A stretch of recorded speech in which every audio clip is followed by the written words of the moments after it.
Sean todos más que bienvenidos nuevamente al Econocast. Les habla Fabricio Gamarra y estoy con Joaquín Silich y Alejandro Lucena. ¿Qué tal, Fabri? ¿Qué tal, Ale? ¿Qué tal, querida audiencia? Estamos muy felices de estar acá en un sábado más, una edición más del Econocast. ¿Cómo estás, Fabri? ¿Cómo estás, Agustín? Verdaderamente un gusto poder participar con ustedes. Y te cobijo un poquitito a Alexandre Lucena, pero igual. Y estoy en 3 años de economía. Un placer y les agradezco por la invitación. Buenísimo.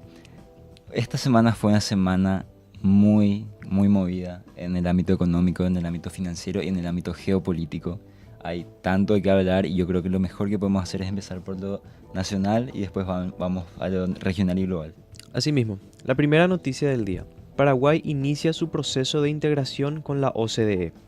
Paraguay fue aprobado oficialmente como país adherente al programa País de la OCDE, una hoja de ruta que busca alinear las políticas públicas nacionales con los estándares del organismo. El programa se estructura en 5 ejes prioritarios: impulso del crecimiento económico, fortalecimiento de la política social, mejora de la gobernanza, sostenibilidad ambiental e integración internacional.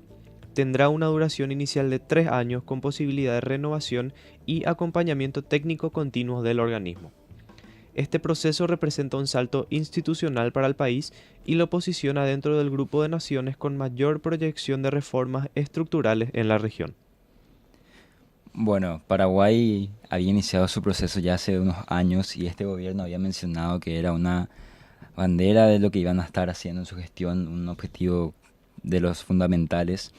Y el proceso de adherencia a la OCDE es obviamente en pos de alcanzar una relevancia a nivel global. Mm. Que Paraguay se posicione dentro de estos organismos multilaterales siempre nos tiene que hacer reflexionar sobre cuáles son las ventajas y también las desventajas de pertenecer a estos grupos. Porque por un lado, obviamente, te genera un prestigio diferente, sos parte de una organización que tiene mucho peso a nivel global, pero algunos dicen, y esta es la crítica que se hace a este tipo de organismos, que te resta cierta soberanía a la hora de decidir qué vas a legislar como nación. Ahora, el presidente Peña mencionó que Paraguay no va a renunciar jamás a sus valores por pertenecer a una organización multilateral. Entonces creo que el debate está abierto para ver cómo va a evolucionar esto, porque sabemos que la OCDE tiene unos ejes muy fuertes, son sus ejes fundamentales, y son esos procesos que ellos buscan que se hagan en los países, son justamente procesos que en Paraguay han tenido cierto rechazo en el pasado. Así mismo. Así es. Actividad económica crece a pesar de caída del agro. En abril, el IMAEP creció 3,3% interanual, impulsado por servicios, energía y manufactura. La caída de la soja y la ganadería arrastró al sector agropecuario, pero la economía en general mantuvo dinamismo. El IMAEP sin agricultura ni binacionales alcanzó un crecimiento del 3,8%, destacando la resiliencia del aparato productivo no tradicional. La actividad económica en el Paraguay viene mostrando esta resiliencia. Bien sabíamos que teníamos que diversificar la matriz productiva y la actividad económica en nuestro país desde hace ya bastantes años atrás. Y hoy estamos viendo, muy de a poco, eso sí, cómo Paraguay está dejando de ser tan dependiente del agro, tan dependiente de la ganadería, y está empezando a ser un país con un consumo mucho más diversificado, que es una característica que tienen los países desarrollados. Especialmente el sector servicios se Ujú. encuentra en crecimiento constante desde hace ya varios años.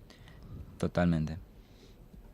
Sí, sinceramente eso nos alienta porque un país que siempre fue agroganadero, como decimos, siempre dependimos del campo, pero ahora estamos creciendo en otros aspectos, el aspecto industrial, el aspecto de las exportaciones incluso, lo que hace que nuestra economía pueda tener mayor sostenibilidad y pueda ser más sólido también. Así es. Así mismo. Avances en inclusión financiera para MIPYMES. Se presentaron alianzas entre el gobierno, el BCP, el BID y el sector fintech para habilitar cuentas básicas asociadas a la cédula MIPYME. se estima una demanda de crédito no atendida de 6.478 millones de dólares. Se busca fortalecer la bancarización formal con datos alternativos y productos financieros más ágiles. Joaquín, ¿me recordás si esto no fue lo que nos había comentado como un anticipo el superintendente de bancos cuando estuvimos con él? Me parece que sí, algo parecido. Se estaba desarrollando un producto financiero especializado para las MIPYMES Ajá. que justamente siempre están en busca de formalizar la economía y de fomentar lo que es la inclusión financiera. Sí, y el director de la misión del BID en Paraguay había mencionado que el BID por mucho tiempo se focalizó en proyectos muy macro Ujú. y que la visión que tenían para esta nueva etapa era justamente impulsar el sector micro de las empresas paraguayas, o sea, el emprendedor paraguayo que tiene muchísimas ganas, que se caracteriza luego el paraguayo por eso, pero de por ahí el acceso a financiamiento es difícil, sabemos que está el problema de la informalidad siempre presente Sí, y obviamente que esto va a generar yo diría una facilidad Así mismo. para que aquel emprendedor que está empezando, que quiere un financiamiento, tenga esta nueva oportunidad. Como así también tenemos otro tipo de productos financieros de similar clase. La AFD siempre está también con este tipo de créditos, sobre todo cuando tiene ciertas ventajas sociales o ambientales. Sí, así mismo, y sabemos que en nuestro país rige mucho lo que es la informalidad. Ujú. Se estima que en el 2023 representó casi un 47% del PIB. Sí. Y esta clase de productos financieros ayudan mucho a que estas empresas pequeñas, MIPYMES, informales, puedan eh, entrar al sí. sistema formal y puedan realmente empezar a funcionar como deben. Claro, porque son productos que te exigen esa clase de rigor a la hora de manejarte como empresario. Exige formalizar tu microempresa, exige que tributes, obviamente te eleva en un sentido de que te haces un mejor emprendedor, un mejor empresario, en la Así medida mismo. que vas creciendo con tu negocio y vas adquiriendo nuevos conocimientos, ¿verdad? Y obviamente asegura muchas ventajas también para los empleados informales de estas Ujú. empresas. Empiezan a tener IPS, por ejemplo, Sí.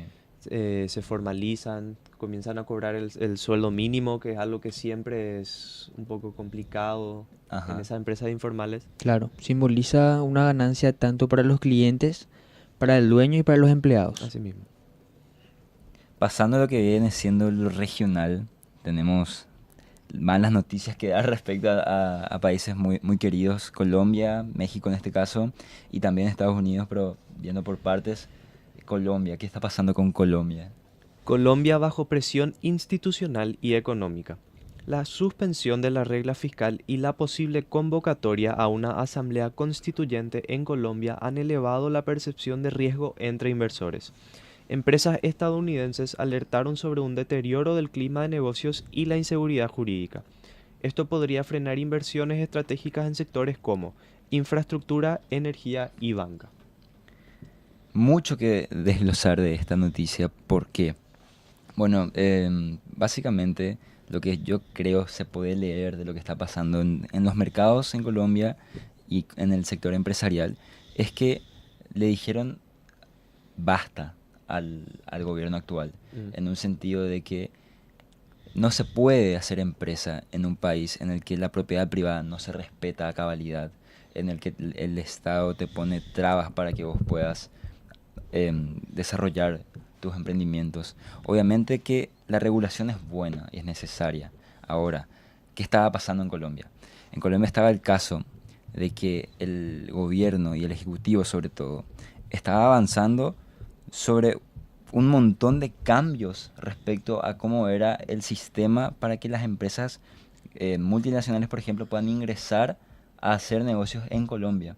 ujú. Y cuando hablan de la baja inseguridad, o sea, perdón, de la baja seguridad jurídica, justamente es eso.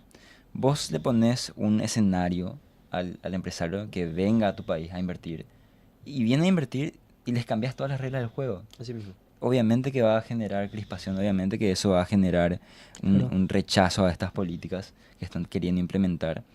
Y Y desconfianza también.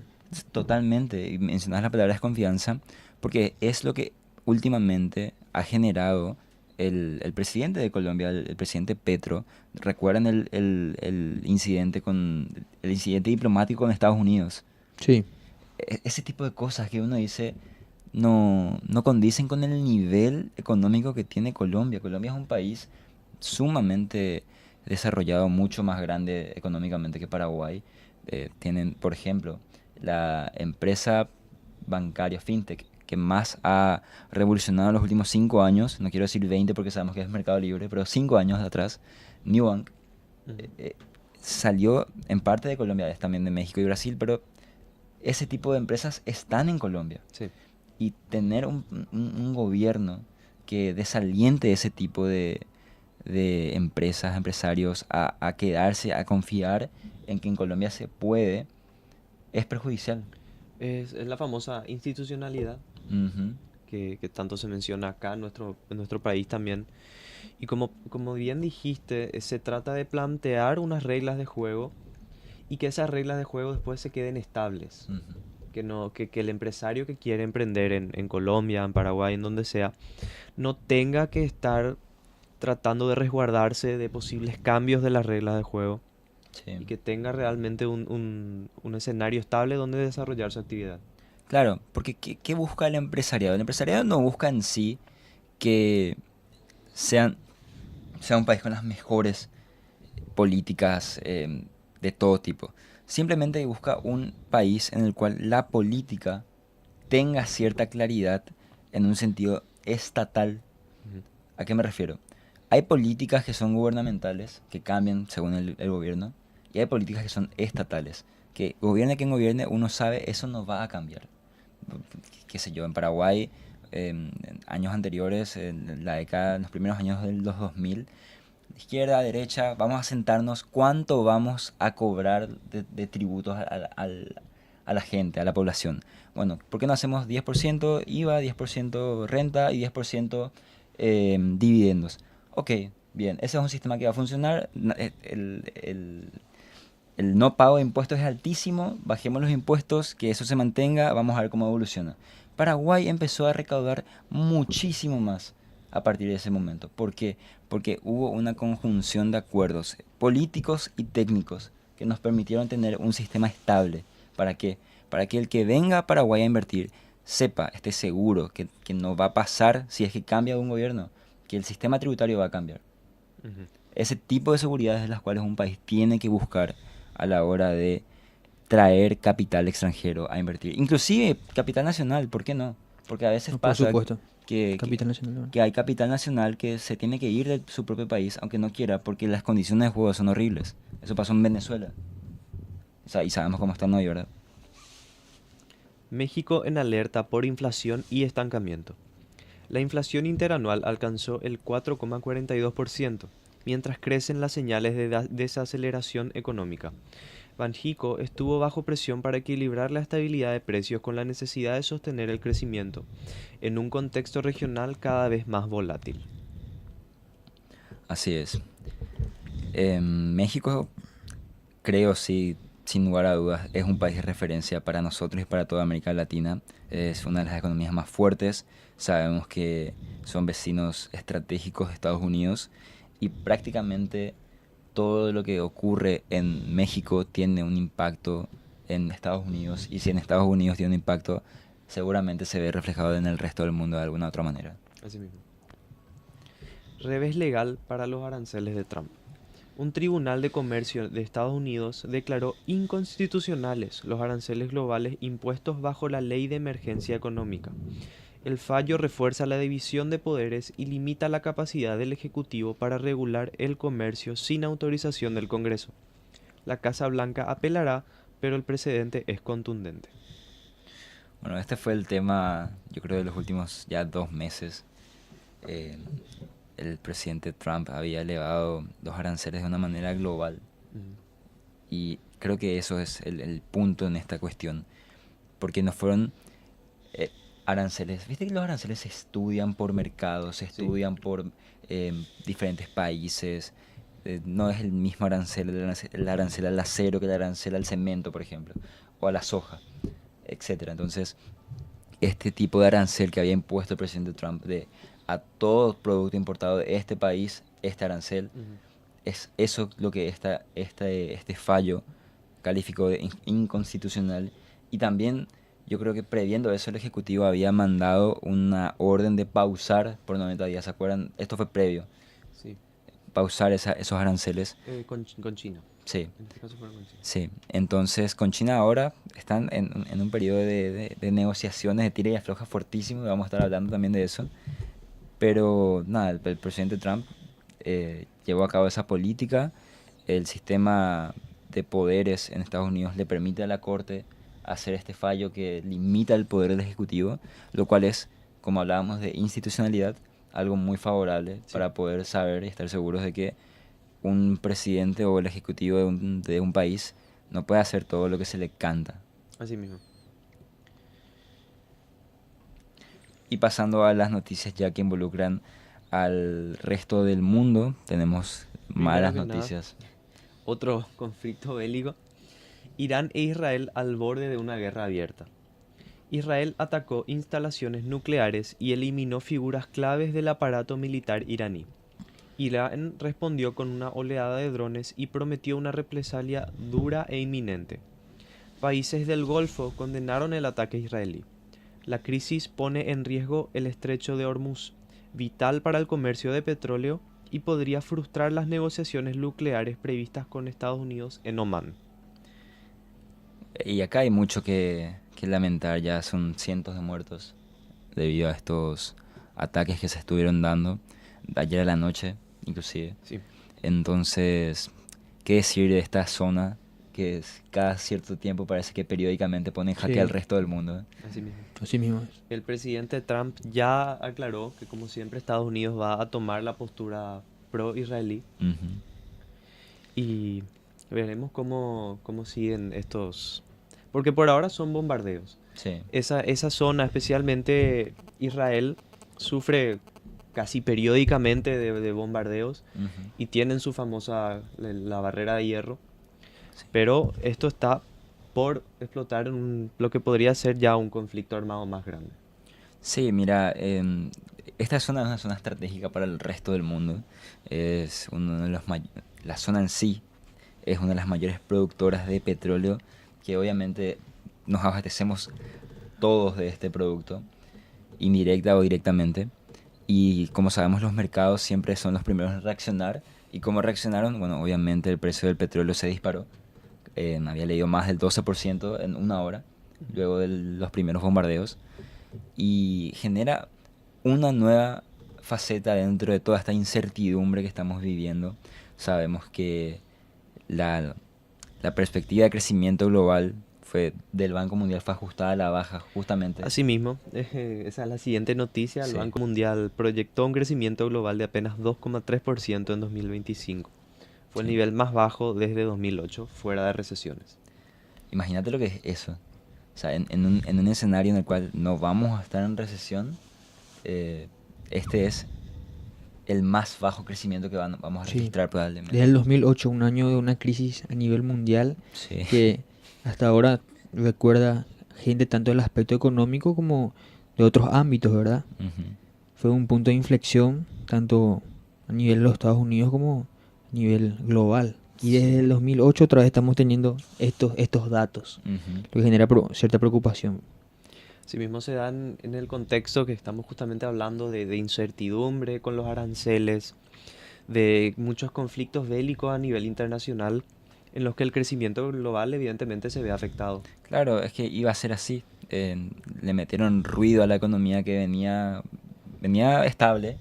Sí, con ligera recesión ya desde la pandemia, pero comenzando a recuperarse. Claro, pero Claro. ese es el punto. Ya estábamos en esa recuperación. Claro, Ya estábamos en esa parte de la curva en la cual uno va subiendo. así mismo. Y bueno, este tipo de cosas es como que va a hacer que no sea tan acentuada. El pico de la curva Ajá. no va a ser tan elevado. Exacto. Entonces, vamos a ver cómo cerramos el año. Ya estamos en el segundo semestre prácticamente. Ujú. Entonces, ya el Banco Mundial hizo esta previsión y hay que ver cómo se desarrolla en este segundo periodo del año. ¿Por qué? Porque si en este primer semestre pasó todo lo que pasó. ¿Qué nos viene para el segundo semestre? Sí, no, totalmente. Bueno, como última noticia, Sí. el acuerdo comercial entre China y Estados Unidos ofrece una tregua. Ambas potencias anunciaron un acuerdo preliminar tras una conversación entre Xi Jinping y Trump. Se contemplan reducciones arancelarias, acceso a minerales estratégicos y flexibilización de visados para estudiantes. Aún persisten dudas sobre su implementación real, pero la medida baja temporalmente la tensión. Como decíamos, idas y venidas, tira y afloje. ¿Qué tema este de Sí. China y Estados Unidos? Sí, Xi, las dos potencias. Xi Jinping y Trump, dos grandes líderes aparte de ser dos grandes potencias. Y Trump decía en estos días, Xi Jinping es un tipo muy duro con el cual negociar. Sí, Y eso para mí creo que es casi un elogio. claro. Sí. Se encontró con una personalidad igual al de él. Ajá. Entonces tenemos este escenario de negociaciones en el cual se acusan mutuamente de no, no cumplir con lo que habían acordado después de modificar lo que se acordó primeramente, de buscar otro acuerdo. Está siendo muy difícil, por lo visto, que puedan cerrar algo fijo. Ujú. Entonces vamos a estar viendo qué desenlace hay, pero obviamente al mundo entero le conviene que este problema cese. Así mismo. Bueno, con esto cerramos el primer bloque del Econocast de hoy y estaremos de vuelta luego con el invitado de hoy. Volvemos al Econocast, estamos con Enrique Cosp. Enrique, ¿cómo estás? Bueno, muy buenos días a ustedes, a la audiencia, un gusto estar acá y bueno, felicidades también por el emprendimiento. Muchísimas gracias. Muchas gracias. El perfil, Enrique Cosp, es un investigador y escritor de historia, presidente de la Asociación Cultural Mandubará, que se dedica a la promoción y divulgación de la historia paraguaya. Ha escrito los libros Inocencia Perdida de los Niños de la Guerra de la Triple Alianza, Los mitos del estronismo 2 y Curiosidades y polémicas de la Guerra Grande. Estamos encantados de contar contigo y esperamos aprender sobre lo que es la historia económica del Paraguay, sobre la cual todos sabemos existen muchos conocimientos culturales, pero la veracidad de los mismos creo que se puede cuestionar. Sí, generalmente tenemos invitados del ámbito económico exclusivamente y nos da mucha alegría que tengamos también un invitado del aspecto histórico también. Porque como dice esa frase que es hartamente conocida, pero que encierra una gran verdad, el que no conoce su historia está condenado a repetirla. Si no conocemos nuestros aciertos y no conocemos nuestras equivocaciones, caminamos siempre en círculos y con los mismos vicios. Entonces, por lo tanto, te agradecemos mucho tu presencia y esperamos quitarte el máximo jugo de tu conocimiento y de la realidad histórica de nuestro país. Excelente, sí, es cierto y lo bueno de darle esta mirada un poco económica es que a la historia paraguaya nosotros le miramos más por sus batallas, o sea, la historia política y militar, Sí. que está súper bien, ¿verdad? O sea, hay que mirarla, pero no hay que descuidar lo económico. Totalmente. Y obviamente la ciencia económica nace estructuralmente con Adam Smith, allá por el siglo XVIII, pero a lo largo de toda la historia hay economía, entonces podemos hacer esa revisión histórica para aprender qué lecciones podemos sacar de nuestro pasado, porque está bien, siempre nosotros hablamos del futuro, de lo que viene, del potencial de Paraguay, hay que ver un poco la realidad de cómo fue el Paraguay en el pasado. Y en ese sentido, queremos iniciar muy desde el comienzo de lo que es nuestra historia. Y es preguntarte, cuando llegaron los españoles y ahí se empezó a posicionar el imperio español en este continente hoy llamado América, ¿cuál era la idea económica que ellos tenían? ¿Cómo ellos pensaban y cómo miraban la riqueza, el comercio? Bien, primero recordar a la gente que cuando vinieron tenían una idea absolutamente distinta a lo que terminaron haciendo porque los europeos llegan por accidente a América, ¿no? Ajá. Colón viene pensando que estaba encontrando un camino a Asia, piensa que llega a la India, después descubren que encontró totalmente otra cosa. No lo descubre él hasta su muerte estaba metidísimo con que él estaba en Asia. ¿En serio? Y él llegaba a las islas del Caribe y decía, no, esto es Japón, decía. ¿verdad? Y en algún momento los muchachos le dicen, no, pero mira, Marco Polo en su descripción decía que Japón era así, asá. No, no, no, no, esto es Japón, ¿verdad? O sea, él estaba convencidísimo. Con el tiempo, obviamente, se dan cuenta que no es Asia, es un nuevo continente. Y ahí cambia un poco la dinámica y encuentran productos que son valiosísimos porque no existían para ellos antes Ajá. y que van a demostrar ser muy lucrativos y además encuentran oro y plata, sobre todo plata. La gente habla mucho del oro, Ujú. pero en realidad plata es lo que más llevaron de América y eso va a llevar a una dinámica de una serie de conquistadores que van a venir más con la visión de conquistar antes que trabajar. El que arriesgaba su vida, porque era una empresa arriesgada, ¿no? Venir, cruzar el océano en esa Total. época, eh, enfermedades, bestias salvajes, indígenas que te pueden matar en batalla. Vos no tomabas ese riesgo para terminar labrando la chacra, Ajá, ¿verdad? sí. Vos querías hacerte rico y pronto. Entonces, una vez que se da la conquista, la dinámica va a ser un puñado de conquistadores, una minoría de la sociedad, que le usa como mano de obra a los indígenas a través de la encomienda. Replicando un poco la sociedad feudal de Europa. Ahora en Europa también, ¿verdad? Los grandes nobles, ¿no? Tenían su castillito y después el campesinado le trabajaba para el señor feudal. Bueno, eso se replica acá, pero sin castillos y en vez del campesinado europeo, indígenas. Ok. Entonces eso va a crear también una sociedad muy desigual Ujú. y donde la base de la economía va a ser más que nada, por lo menos en el caso paraguayo, la agricultura. Ok. Ok. Y justamente hablando ya un poquito más del caso de lo que hoy es Paraguay, en ese momento no era Paraguay. Ujú. Hay que hacer esa distinción, es importante. Sí. ¿Cómo se desarrolló la economía durante la época colonial de este territorio que hoy es Paraguay? Bueno, primero muy lentamente. La economía paraguaya era una economía muy pequeña. De hecho, era una provincia, podemos decir, muy periférica del Imperio Español. Eso se ve con cosas, o sea, hay datos y demás para chequear esto, pero una forma muy sencilla de verlo es, vos te vas a, no sé, una ciudad de Bolivia, te Ujú. vas a Santa Cruz, Bolivia, te vas a La Paz, vas a ver sus catedrales, son muy viejas, tienen cientos de años y son relativamente grandes, bonitas y demás. Nuestra Catedral de Asunción, por supuesto que es bonita, pero es más pequeña que la de Mm. Bolivia, que la de Lima. Sí. Y también es más nueva, porque si bien la catedral estuvo ahí ya hace casi 500 años, esa catedral, o sea, ese edificio que está hoy ahí, está desde época de Carlos Antonio López, tendrá unos Ah, 160 es años. súper nueva. Claro, históricamente es Es nuevita, ¿verdad? reciente. Es Sí. la semana pasada. ¿Por qué? Porque, claro, Bolivia, en ese entonces llamado el Alto Perú, Ajá. tenía reservas de minas de plata gigantescas, sobre todo ahí en Potosí. Sí. Entonces eso generaba, bueno, todo un movimiento comercial también alrededor, que comerciantes de mulas que tenían que llevar las mulas allá, hay que alimentar a los mineros, etcétera, etcétera. Entonces había una economía un poco importante alrededor de eso. Paraguay, poca población, no encontraron metales preciosos y no había tampoco rubros muy grandes de exportación. Paraguay lo que va a encontrar en algún momento, por hacer un equivalente o una analogía, Ajá. la soja del momento, ¿verdad? Ajá. Que le genera divisa, va a ser la yerba mate.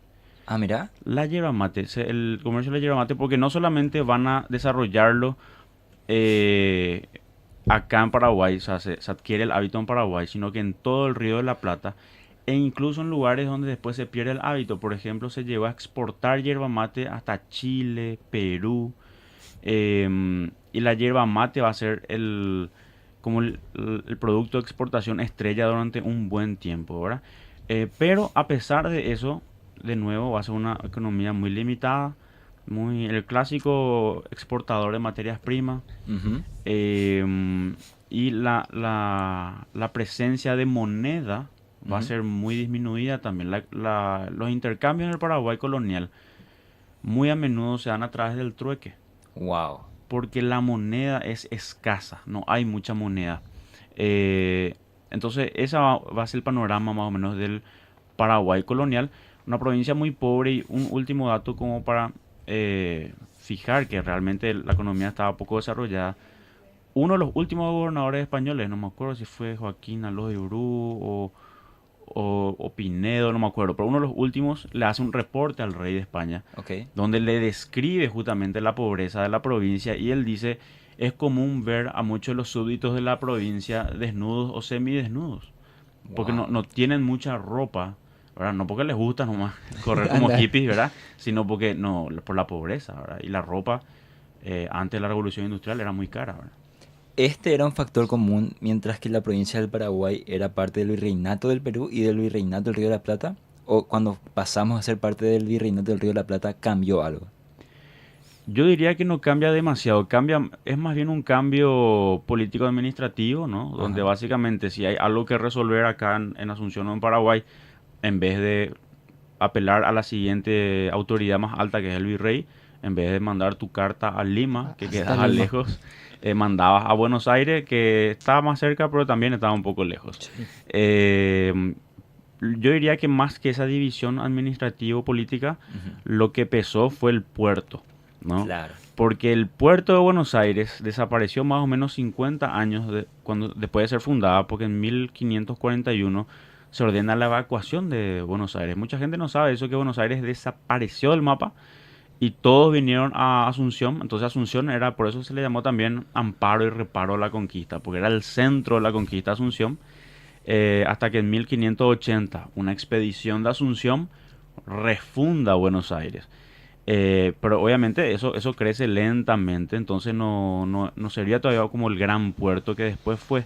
Entonces imagínense mandar tus productos a un puerto preciso, como le llamaban, ¿verdad? Ajá. Vos no podías llevar a cualquier puerto, la corona te decía, solamente en este puerto Sí. podés importar o exportar, como para tener mayor control y evitar el contrabando. Entonces, cuando el puerto de Buenos Aires, incluso sin ser todavía cabeza de virreinato, empieza a desarrollarse y se le da el permiso como para hacer un puerto preciso, eso algo le ayuda a Paraguay. O sea, primeramente tengo entendido la capital del virreinato del Río de la Plata fue Asunción y luego se dio el cambio a Buenos Aires. Asunción fue el centro de la conquista, pero todavía no era virreinato, ¿no? Ya. Llegamos a depender del virreinato del Perú con cabeza Lima. Ujú. Y justamente vos mencionaste Adam Smith hace rato, y Sí. si mal no recuerdo, Adam Smith publica La riqueza de las naciones allá por 1776. Sí. Y en 1776 justamente se crea el virreinato del Río de la Plata. Wow. Ya, Coincide. para estar en contexto. Ajá. Sí, Mira. justamente lo que nos decías venía muy vinculado y muy enganchado con la duda que teníamos. ¿Por qué, siendo Asunción centro, la provincia, un momento se llamó provincia gigante del Paraguay, y madre de ciudades, porque de Asunción surgieron las expediciones que fundó Buenos Aires, ciudades de Paraguay, de Bolivia, quedó tan atrás, quedó tan rezagado, tan subdesarrollado en comparación con las provincias limítrofes? Yo creo que eso tiene mucho que ver con un par de cuestiones. Primero, la mediterraneidad es un factor en contra, más todavía en esa época. Hoy con el desarrollo de infraestructura, con una mayor tecnología, no sé si roto del todo, pero se ha alivianado el peso de la mediterraneidad. Pero en los 1500, 1600, 1700 sí pesaba mucho.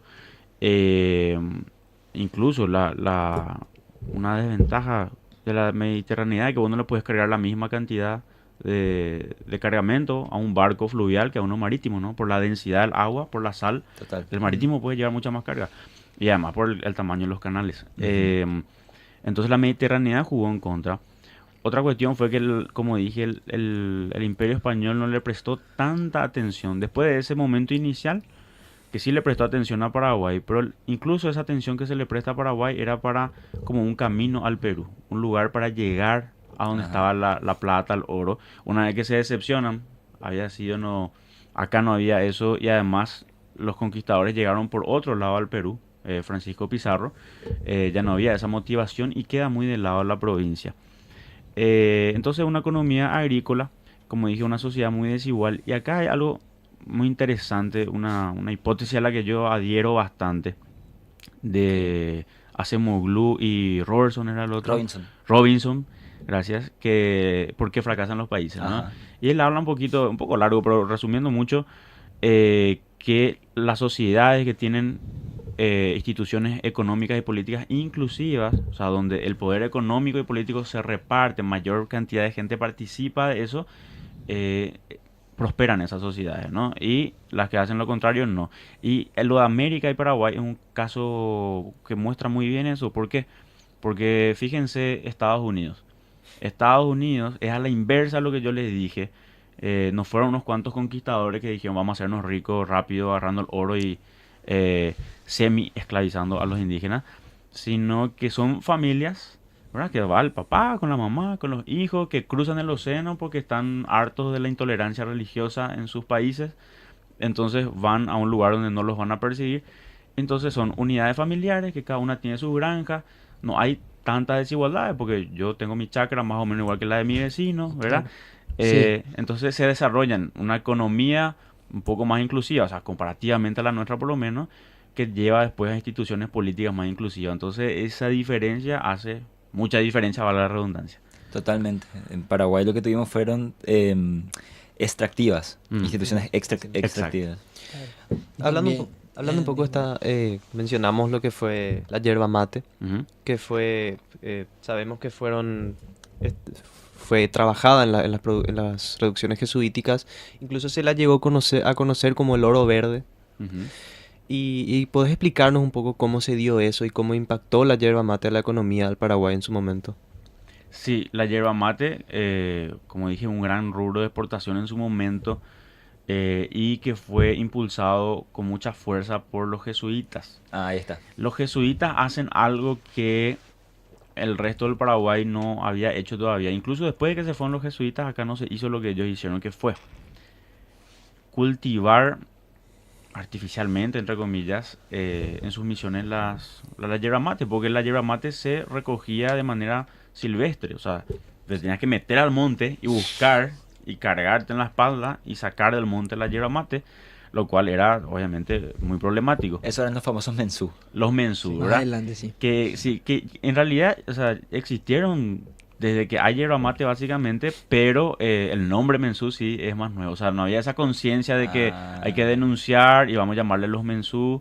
Eso viene después, comienzo de los 1900, Rafael Barret y otros que Una empiezan especie de esclavitud disfrazada. súper disfrazada, pero es prácticamente una esclavitud, ¿verdad? Recuerdo un poco que el caso de la yerba mate se daba porque no se conocía el método para plantar la yerba mate, sino que se tenía que ir a buscar la silvestre y fueron los jesuitas que descubrieron la forma de plantar. Exacto, exacto. Entonces los jesuitas van a aprovechar eso, van a tener un boom económico importante, no solo por la yerba mate les ayudó mucho y eso también se ve en las ruinas. Así como le dije, vos te vas a Bolivia y ves las catedrales más grandes, vos te vas a las ruinas jesuíticas, ya están en ruinas, pero sus ruinas nos siguen pareciendo hermosas y son un atractivo turístico, ¿no? sí.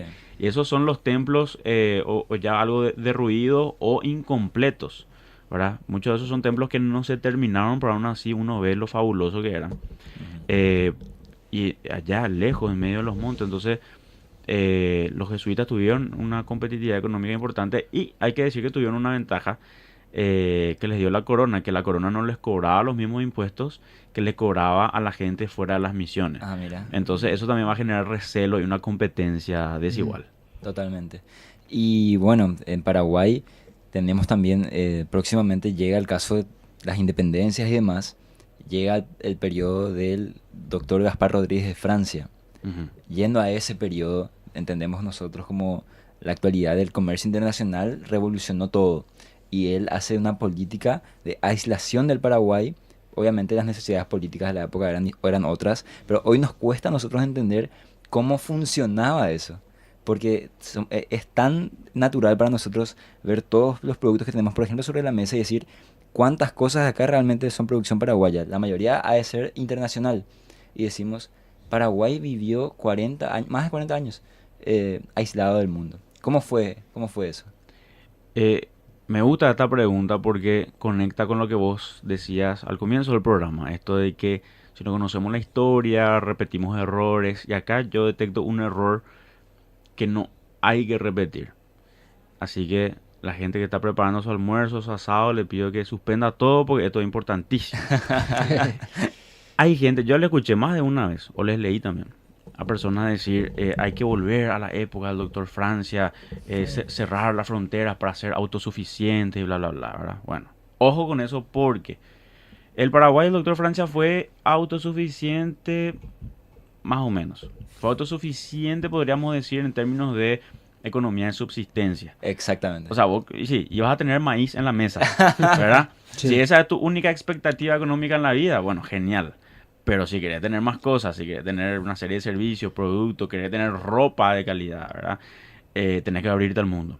Y el doctor Francia se cierra casi completamente al mundo. Hay que señalar que dejó unos pequeños espacios al comercio en el puerto de Pilar y en el puerto de Itapúa, que hoy sería Encarnación, para comerciar un poquitito con la provincia de Corrientes y un poquitito con los portugueses que lindaban ahí con el Itapúa, que era también un comercio de trueque, es decir, Paraguay vendía, no sé, yerba mate, cueros, alguna cosa, y entonces ellos nos daban armas, pólvora o algo que Paraguay no producía.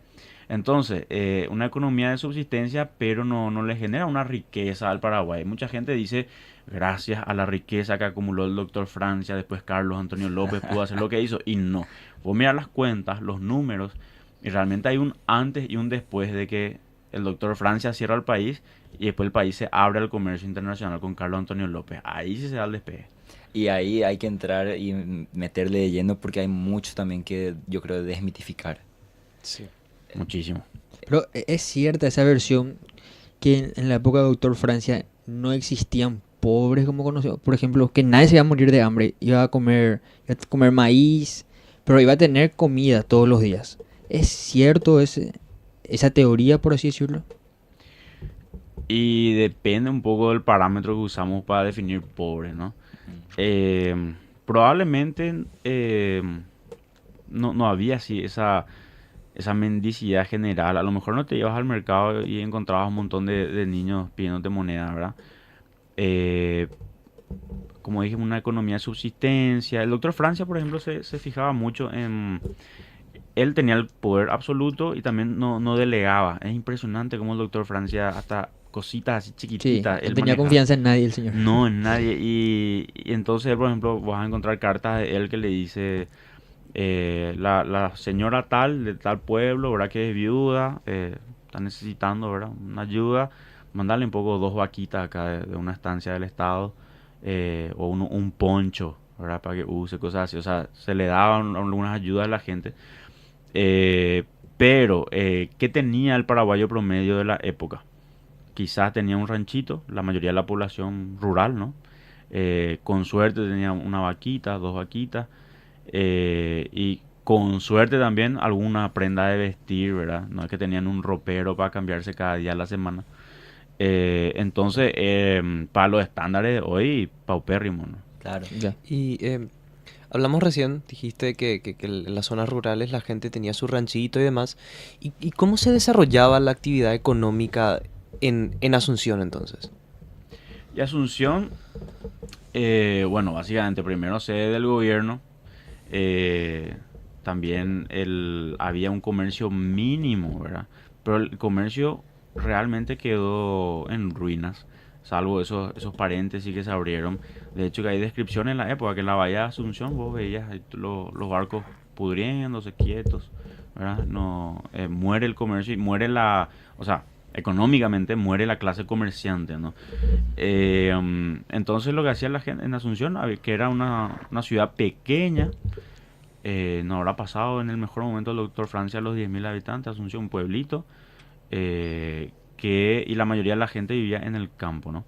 Entonces Asunción, un par de familias, o sea, no un par, más que un par de familias, pero población reducida, y acá estaban las principales familias que por ahí tenían su estancia en el interior y vivían de las Claro. vacas y demás que tenían en el interior, pero tenían su casa en Asunción.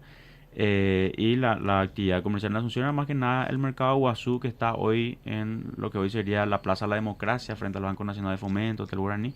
Por ahí estaba el mercado Guazú, donde bueno, se vendían productos de subsistencia, maíz, poroto, por ahí cigarros, Ajá. ¿verdad? Ese tipo de cosas. Pero de nuevo, una economía muy limitada hasta que viene el siguiente. Y justamente saluda y pregunta Javier von Horoch, un conocido tuyo por lo visto, porque dice, hola profe. Sí, saludos a Javier, qué grande. Él dice, en la época de los López, ¿llegó a ser Paraguay realmente una potencia? ¿Cómo se financiaban las obras como el tren o las nuevas fábricas de la época?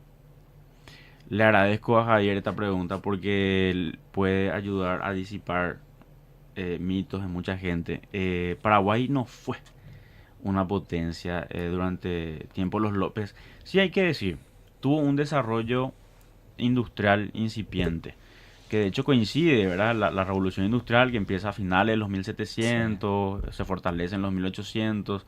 Bueno, Paraguay se sube a ese tren, podemos decir, de la revolución industrial y justamente tiene un tren en un ferrocarril en un momento relativamente pronto, Mm, ¿no? Era una tecnología todavía un tanto nueva, la mayoría de los países no tenía un ferrocarril y el Paraguay siendo un país mediterráneo, chiquito, ya empieza a tener un ferrocarril y también, al igual que muchos otros países, orienta su industria dándole un énfasis en lo bélico. ajá. En ese entonces, por ejemplo, Prusia, que después va a ser Alemania, también desarrolla una industria potente, pero pensando en algún momento nos vamos a pelear con Francia, tenemos que tener mucho hierro, acero. Sí, sí, sí. Entiendo Entonces, que en Prusia se dedicaron mucho a lo que vendría a ser la flota naval. un poco la flota naval, pero ellos le dieron más énfasis aún al ejército de tierra, porque ellos sabían que en el mar Inglaterra era imbatible, pero en el mar ellos podían ser una fuerza continental y de hecho lo fueron, ¿verdad? Terminan después ganándole a Francia, Sí. le unifican a todos los estados alemanes. Bueno, y para eso vos necesitas industria pesada, necesitas acero, necesitas producir cañones. Y Paraguay replica, no en la misma dimensión que Prusia, pero cuando Carlos Antonio López hace ferrocarril, está pensando en el desarrollo económico de muchos ámbitos, pero ¿para qué te sirve también el ferrocarril? Para movilizar tropas, Ajá. ¿verdad? El que moviliza tropas más rápido tiene una ventaja competitiva en lo militar. Entonces, y justamente hasta dónde llegaba el ferrocarril, un tramo terminaba en la ciudad de Pirayú, ¿verdad? Que después ahí estaba el campamento, el famoso campamento Cerro León, que Ajá. fue el campamento más grande de reclutamiento del ejército paraguayo. Entonces, el ferrocarril cumple una función militar. La fundición de la Rosada en Ibicuí te sirve para producir balas, cañones, lanzas, espadas. Después había un arsenal en Asunción que trabajaba en conjunto con la fundición de hierro. Por ejemplo, se hacía el molde del cañón en la fundición, se traía a Asunción y se le hacían los últimos ajustes en el arsenal. eh, y así el telégrafo, una nueva tecnología, el WhatsApp de la época, yo le digo, ¿verdad? Ya que no había todavía teléfono, pero con el famoso código Morse, bravo, golpeaba y mandaba un mensaje a la velocidad de la luz. El telégrafo también llegó hasta Ñeembucú porque durante la guerra y servía para comunicar a los distintos puestos del ejército y a Humaitá con Asunción. Entonces hay un desarrollo industrial, hay nuevas tecnologías, Paraguay se abre al mundo, suben las exportaciones, Paraguay también empieza a exportar mucho, no solo yerba mate, sino también tabaco, Sí. que ya se volvió un rubro importante de exportación en el último par de décadas de la colonia. Ya. Entonces con eso, Carlos Antonio López, y yo con eso porque el financiamiento del Estado no se da tanto a través de impuestos directos, sino más bien a través de el monopolio del comercio exterior. Ya. Y con eso Carlos Antonio López financia el ferrocarril y demás. Pero, acá viene el pero que es muy importante, no lo hace una potencia, porque si vos te fijas, otros países de la región ya estaban teniendo ferrocarril, que es el famoso mito que tuvimos el primero, nosotros tuvimos más o menos el quinto. Ajá. ¿Verdad? Y si vos mirás a las verdaderas potencias, Inglaterra, Francia, Alemania, Estados Unidos, tenían, no solamente tenían ferrocarril, sino que tenían miles de kilómetros de ferrocarril. Paraguay, cuando empieza la guerra de la Triple Alianza, tenía más o menos 70 kilómetros. O sea, los números te desmienten eso. Ok, ok. Bueno, y después tenemos obviamente lo que fue el desastre de la guerra. Mm. Y todos sabemos que el esfuerzo de guerra para una nación es carísima en términos económicos. Y no tenemos tiempo para entrar a ahondar históricamente en la guerra, pero ya solamente para darle una perspectiva económica, más o menos, ¿qué consecuencias tuvo ese esfuerzo bélico con Francisco Solano López a la cabeza, después de haber obviamente heredado un Paraguay incipiente, pero como ya escuchamos, no una potencia? la guerra destruye la economía del Paraguay, más que cualquier otra guerra, porque no solamente fue cara en este caso, sino que asfixia la actividad económica y, bueno, mata, sí, hasta ahora se discuten los números, pero mata por lo menos un poquito más de la mitad de la población. Ok. Entonces Paraguay, su salida al mundo era el río Paraguay. Durante 5 años el río Paraguay estuvo bloqueado por la flota de guerra brasileña. Entonces Wow. no salía ni medio kilo de yerba mate, ni de tabaco, ni de nada de Paraguay. Además, una reserva importante del Paraguay, al no tener grandes reservas de oro y demás, nosotros lo que teníamos mucho era vacas, Ajá. ¿no? Y fuimos agotando nuestra reserva de vacas, ¿sí? Durante la guerra, porque era casi la comida exclusiva del ejército, ¿no? Que habrá sido un gran problema de salud también comer solamente carne, carne, carne, carne. Hija de Pero mil. bueno, es lo que había y lo que vos podés mover Claro.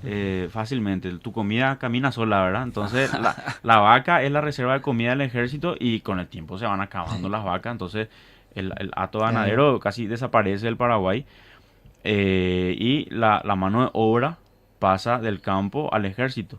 Entonces, si bien las mujeres trataban de suplir eso, baja muchísimo la producción de todos los rubros agrícolas.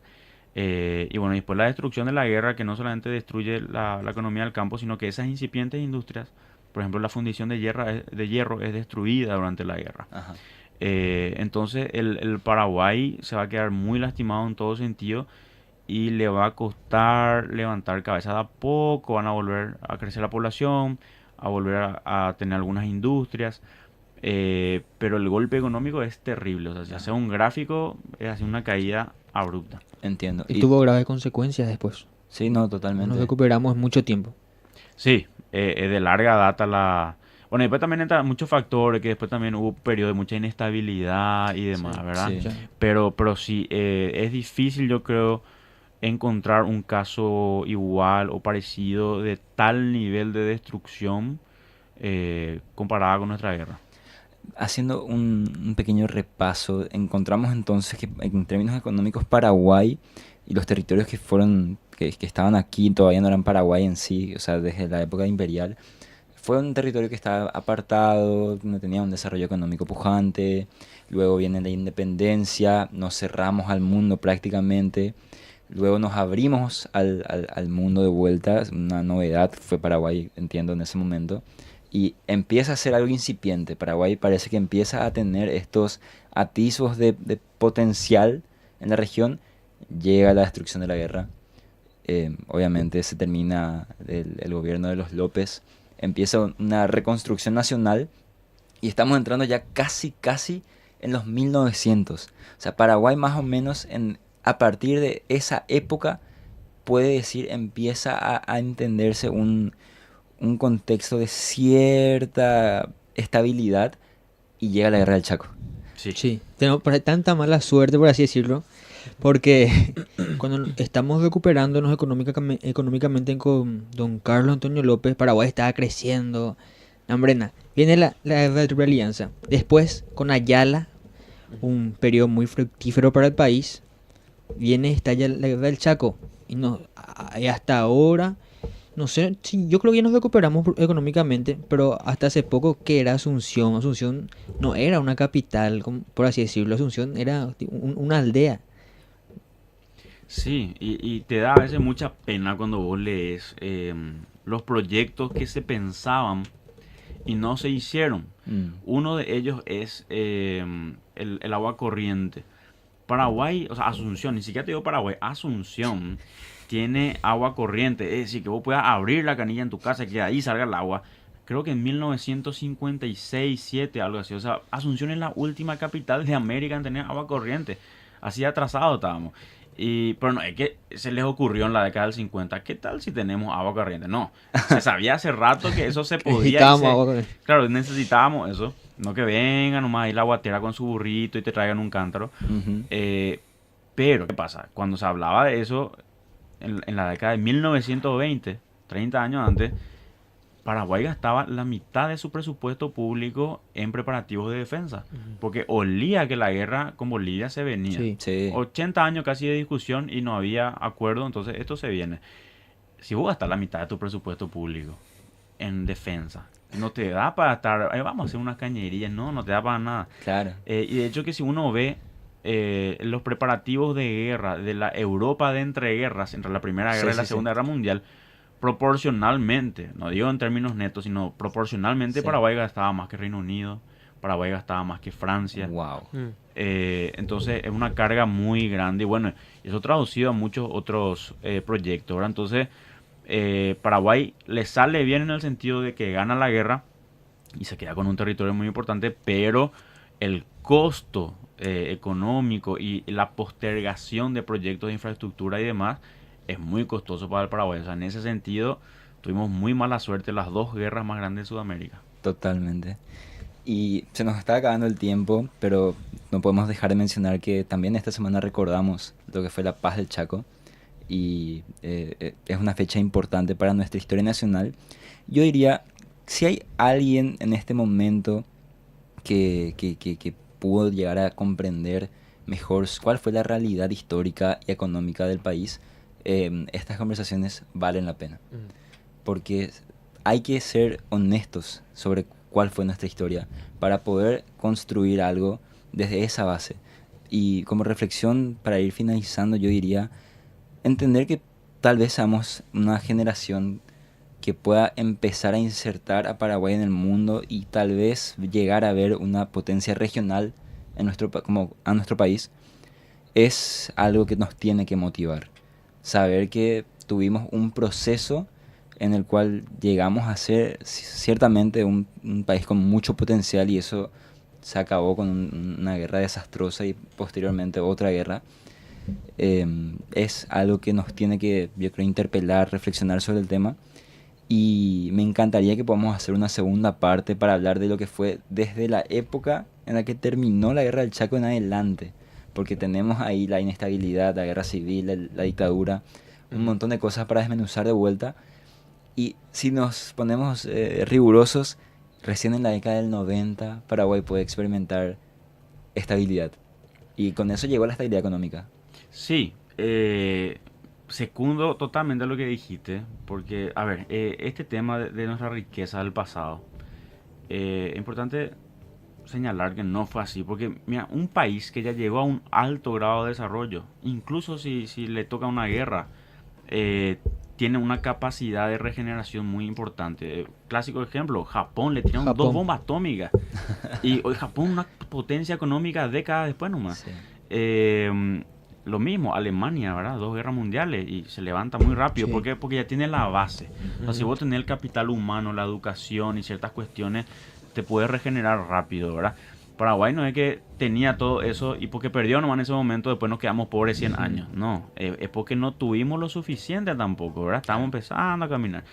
Y me parece muy importante de desmitificar estas cosas, no para deprimir a la gente. A veces la gente como que le bajonea y se enoja luego porque vos le estás quitando esa ilusión de que alguna vez fuimos una potencia y fuimos ricos. Pero yo creo que nuestra visión, nuestro sentido de patriotismo pasa más por eso que vos dijiste recién, ¿verdad? No de estar ahí con un placebo, ¿verdad? De que fuimos algo que no fuimos, sino con esa aspiración a futuro Sí. de lo que debemos ser. Y de lo que podemos llegar a ser. Claro. Sí. Muy bien, para ir finalizando, te agradecemos por tu presencia, por tu conocimiento, por transmitir todo esto, porque es súper importante. Y Joaquín, Ale, un gusto como siempre. Un gusto y muchísimas gracias, queridísimo profesor. Y nos vemos el Muchas sábado que gracias. viene.